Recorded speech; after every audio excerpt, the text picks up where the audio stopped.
ఓం నమ శివాయ. శ్రీమాత్రే నమః. నైమిషారణ్యంలో విచ్చేసిన సుతామహర్షిని సత్కరించి సంతుష్టుడిని చేసి స్థానికులైన శౌనకాది ఋషులు ఆయన వద్దకు వచ్చి సకల పురాణగాథ అయిన సుతామణి కలికల్మష నాశనమైన కైవల్యదాయకమైన కార్తీక మాస మహత్యము వినిపించమని కోరారు.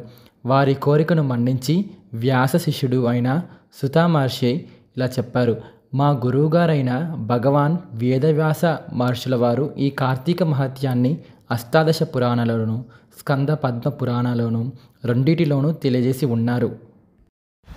ఋషిరాజైన శ్రీ వశిష్ఠుల వారిచే రాజా మహర్షి అయిన జనకుడికి స్కంద పురాణంలోను, హేలా విలాసల బాలామణి అయిన సత్యభామకు లీలామనర్షి విగ్రహుడైన శ్రీకృష్ణ పరమాత్మ చేత పద్మపురాణంలోను ఈ కార్తీక మహత్యము చెప్పబడింది. మన అదృష్టం వలన నేటి నుంచే కార్తీక మాస ప్రారంభం కాబట్టి ప్రతిరోజు నిత్యపారాయణగా ఈ మాసమంతా కార్తీక పురాణం శ్రవణం చేసుకుందాము.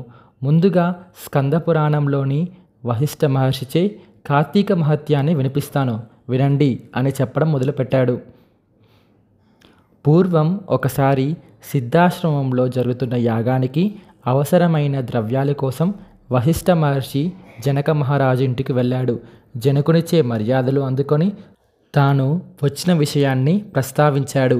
అందుకు జనకుడు ఆనందంగా అంగీకరించి, మహర్షి, మీ యాగానికి ఎంత ద్రవ్యం కావాలన్నా నిరభ్యంతరంగా ఇస్తాను, కానీ సర్వపాపహరమైన ధర్మ సూక్ష్మాన్ని నాకు తెలియజేయండి.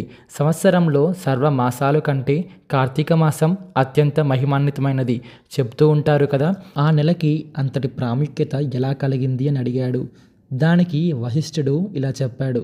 జనక మహారాజా, పూర్వజన్మలో ఎంతో పుణ్యం చేసుకుంటే కానీ సత్వశుద్ధి కలిగిన నీ వంటి వారికి మాత్రమే ఇటువంటి పుణ్యప్రదం అయినది విన్నంత మాత్రానే అన్ని పాపాలను అణిచివేసేది అయిన కార్తీక మహత్యము వినాలనే కోరిక కలుగుతుంది.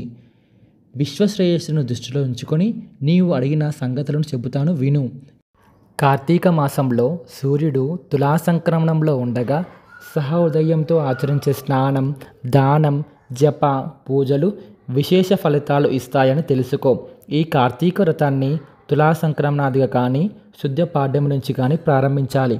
ముందుగా, ఓ దామోదర, నా ఈ వ్రతం నిర్విఘ్నంగా పూర్తి చేయు అని నమస్కరించి సంకల్పించుకొని కార్తీక స్నానం ప్రారంభించాలి. కార్తీకంలో సూర్యోదయ వేళ కావేరీ నదిలో స్నానం చేసిన వారి పుణ్యం చెప్పలేనిది.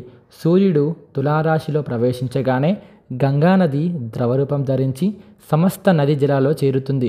సరస్సులో, సెలయేరులో, చెరువులో, జలాశయాల్లో కూడా విష్ణువు వ్యాపించి ఉంటాడు. బ్రాహ్మణుడు అయినవాడు కార్తీక మాసంలో నదికి వెళ్ళి హరిధ్యానం చేస్తూ కాళ్ళు చేతులు కడుక్కొని ఆచమనం చేసి శుద్ధాత్ముడై మంత్రయుక్తంగా భైరవాజ్ఞను తీసుకొని మూల లోతులో నీటిలో నిలబడి స్నానం చెయ్యాలి. తరువాత దేవతలకు, ఋషులకు, పితరులకు తర్పణాలు వదలాలి. తరువాత మంత్రజపంతో బొటనవేలి కొనతో నీటిని కెలికి 3 దోసుల నీళ్లు గట్టు మీదికి చిమ్మి తీరం చేరుకోవాలి.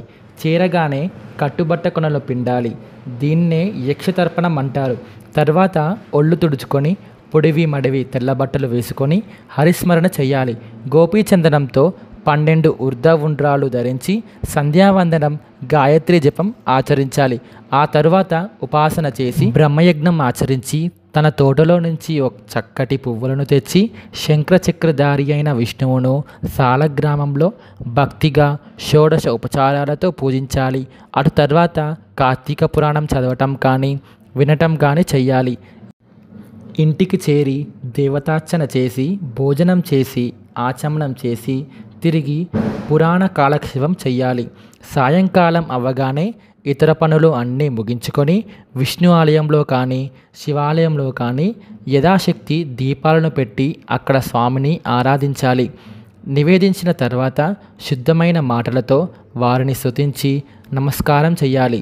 ఈ కార్తీక మాసమంతా ఈ విధంగా వ్రతాన్ని చేసిన వారు పునర్జన్మ లేకుండా వైకుంఠంలో స్థిరనివాసం పొందుతారు. ప్రస్తుత పూర్వజన్మలలో చేసిన పాపాలన్నీ కూడా కార్తీక వ్రతం వలన హరించిపోతాయి. వర్ణం, లింగభేదం, వయస్సుతో సంబంధం లేకుండా ఈ వ్రతాన్ని ఆచరించిన వారు ఎవరైనా మోక్షం పొందటానికి అర్హులే అని అనడంలో సందేహమే లేదు.